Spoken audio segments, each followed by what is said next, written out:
आपको इंजीनियर रशीद से जुड़ी हुई, जहां उनकी जमानत पर जल्द फैसला आ सकता है। दिल्ली हाईकोर्ट ने जल्द फैसले का निर्देश दिया है। 4 महीने से उनकी नियमित जमानत याचिका पर फैसला लंबित है। दिल्ली की पटियाला हाउस कोर्ट को यह फैसला सुनाना है। बारामूला से सांसद हैं इंजीनियर रशीद और उन्होंने नियमित जमानत याचिका लगाई है। और इससे पहले आपको याद होगा कि कुछ घंटों की पेरोल पर वो सत्र अटेंड करने के लिए भी बाहर आए थे जब बजट सत्र था।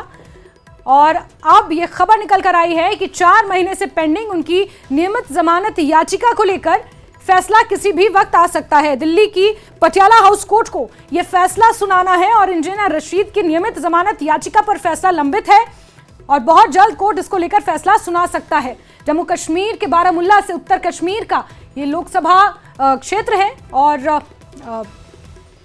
यहां से इंजीनियर रशीद सांसद हैं और बहुत जल्द उनकी नियमित जमानत याचिका पर फैसला आ सकता है।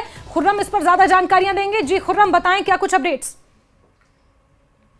देखिए, दिल्ली हाई कोर्ट की तरफ से जो एक फैसला दिया गया था कि अब इंजीनियर रशीद की जो जमानत का मामला है वो Patiala house special NIA court करेगा। उसमें भी जिला जज जो 3 नंबर जज हैं वो इस मामले की सुनवाई करेंगे।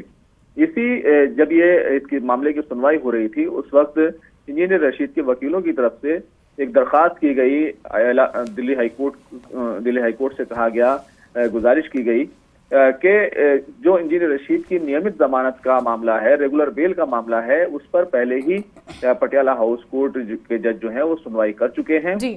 और वो तकरीबन 4 महीने से ज्यादा हो चुके हैं। वो जो फैसला है वो रिजर्व किया हुआ है, तो उसको सामने लाया जाना चाहिए। उस फैसले उसका निपटारा होना चाहिए। इस पर दिल्ली हाई कोर्ट की तरफ से बाकायदा जो रिटर्न ऑर्डर आया है उसमें कहा गया है कि इस मामले की जो सुनवाई है, जिस तरह का ऑर्डर हमने दिया था, तो जो जमानत का इशू है, जो फैसला रिजर्व रखा है, उस मामले का निपटारा जो है वो इंजीनियर रशीद करें। दरअसल इस पूरे मामले में एक बड़ा पेच ये फंसा हुआ था कि आखिर कौन सी अदालत है जो इंजीनियर रशीद के जमानत मामले की सुनवाई करे, क्योंकि ट्रायल कोर्ट भी उनके जो अलग मामला चल रहा है, जो उन पर यूएपीए की धाराएं हैं, उसकी सुनवाई जो है वो ट्रायल कोर्ट यानी special NIA court Patiala house पहले ही कर रहा है।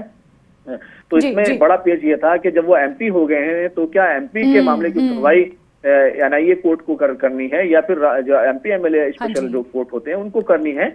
तो उस मामले को लेकर फैसला आया था। अब ये डायरेक्शन आई है कि उनका फैसला जो रिजर्व किया हुआ है उसका निपटारा जल्द से जल्द जो है वो किया जाना चाहिए। बिल्कुल बिल्कुल खुर्रम, इस पर और ज्यादा टिप्पणी या तर्क हम नहीं कर सकते हैं क्योंकि ये मामला कोर्ट में पूरी तरह से लंबित है। लेकिन फिर भी खुर्रम एक चीज जानना चाहेंगे, अभी तक जो टिप्पणियां हुई हैं या इंजीनियर रशीद की तरफ से जो पक्ष रखा गया है या फिर एनआईए की तरफ से जो पक्ष रखा गया है, उसको देखकर क्या लगता है आगे आने वाले टाइम में किस तरह से ये पूरा मामला रुख ले सकता है?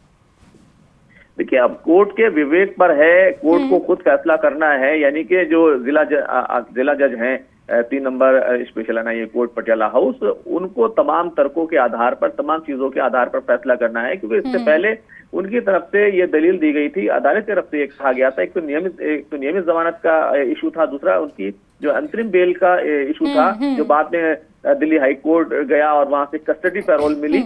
लेकिन ये जो दोनों इशू थे, इसको कोर्ट की तरफ से, पटियाला हाउस कोर्ट की तरफ से कहा गया था कि हमें इस बात का इख्तियार नहीं है कि हम इस तरह का कोई बड़ा फैसला दे सकें। तो ये पूरा मामला, इस इशू को लेकर वो दिल्ली हाई कोर्ट चला गया था और हाई कोर्ट से डायरेक्शन आई कि नहीं, इस मामले की जो सुनवाई है वो ट्रायल कोर्ट ही करेगा और ट्रायल कोर्ट जो है वो स्पेशल एनआईए कोर्ट है। बिल्कुल बिल्कुल खुर्रम, क्योंकि जिस तरह के आरोप इंजीनियर रशीद पर लगे हैं उसके लिहाज से ये पूरा विवाद है और इसको लेकर जो कोर्ट ने कहा है, क्योंकि जिन आरोपों में इंजीनियर रशीद तिहाड़ जेल में बंद है वो आरोप अपने आप में बहुत बड़े हैं। खुर्रम, क्या कुछ इस पर आगे रहेगा ये देखना भी महत्वपूर्ण रहेगा। आप ऐसा बना के रखे खुर्रम।